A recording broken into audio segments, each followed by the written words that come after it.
Destiny the Taken King and the drama that's unfolding, all on today's Stuff That Sucks.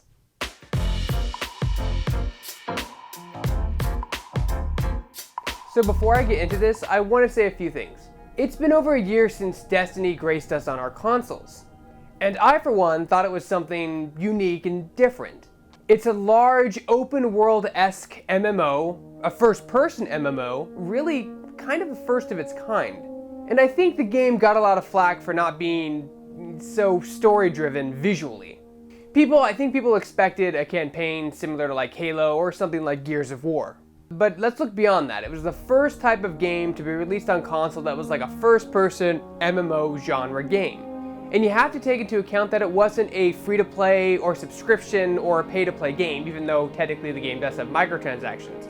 It was a flat fee to pay the game. $60, I think it's now $40, it's even cheaper now.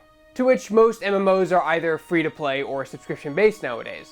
And the recent drama of the game is why I'm talking about it here on Stuff That Sucks. For a while, Destiny was doing great, growing a strong community, announcing multiple DLC add-ons, and The Taken King was undoubtedly the breath of fresh air the game needed to stay strong. But now, loyal fans have gotten concerned, especially when it comes to expanding the Destiny game universe. Not to mention, the game's also failing trying to get a new user base to experience their game. It's been handled poorly, so poorly that Bungie president Harold Ryan had to step down from his position. You can't expect players to do the very short list of things in Destiny numerous times indefinitely.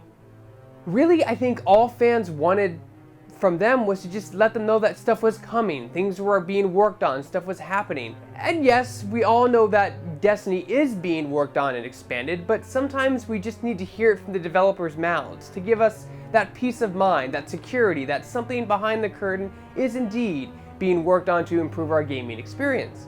One of my friends and a very loyal player to the Destiny franchise, Aragon, had this to say about the game. Well, I think Bungie as a game developer is better than most developers, where they actually care about what their community thinks.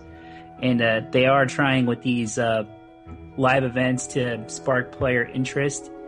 But what it comes down to is that players just want content. People want storyline. They want to know what's going on in the universe they invested so heavily in.